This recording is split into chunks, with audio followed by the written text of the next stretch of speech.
It was the first day of school for Emily, a shy new girl who had just transferred from a small, quiet town to this bustling city high school where the hallways felt like rivers of voices, laughter, and judgmental stares.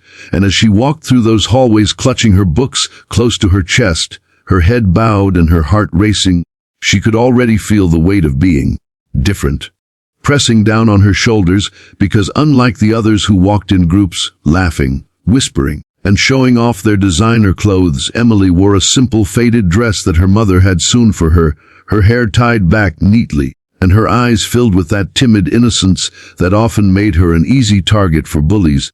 And little did she know that in just a few minutes her life in this new school would take a sharp turn that nobody, not even the cruelest bully, would ever forget. For in that same hallway stood three girls, notorious for their sharp tongues, cruel laughter, and merciless bullying. Girls who thrived on making the weaker ones feel smaller.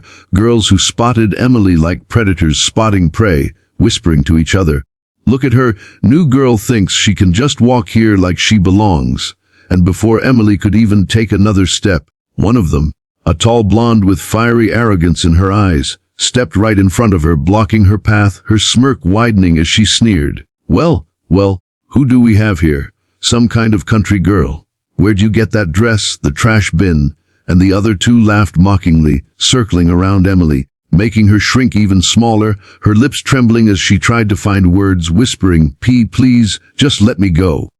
But bullies don't stop at words. They crave reactions, they crave tears, and in that cruel moment one of them reached out and tugged at the hem of Emily's dress, snickering, "Oh, this?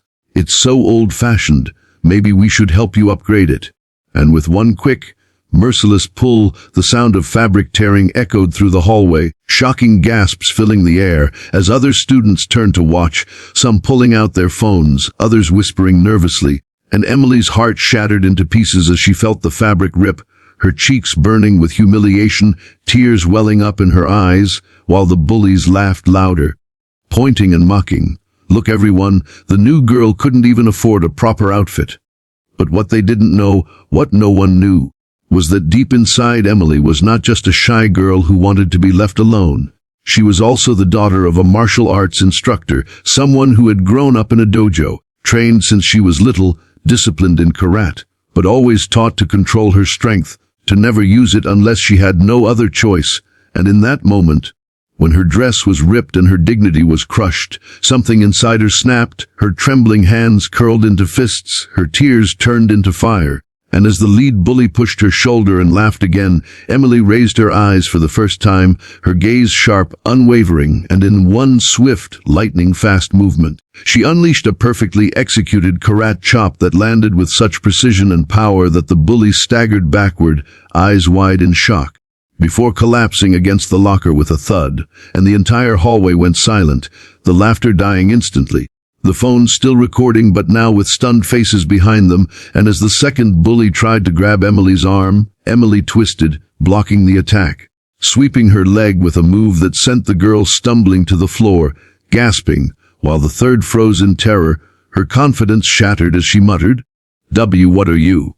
But Emily didn't answer with words. She just stepped forward, her presence suddenly towering, powerful, unstoppable, and with one last controlled strike, she knocked the phone out of the girl's hand, the sound of it shattering on the ground echoing like a warning, and then she whispered in a voice steady, strong, and unforgettable, "Never touch me again." And the hallway, once filled with cruel laughter, now erupted with cheers, shocked whispers, and awe, some students chanting, "Emily! Emily!" while others looked at her as if seeing her for the first time, not as a victim, not as a shy girl, but as a warrior who had just taught the bullies a lesson they would never forget.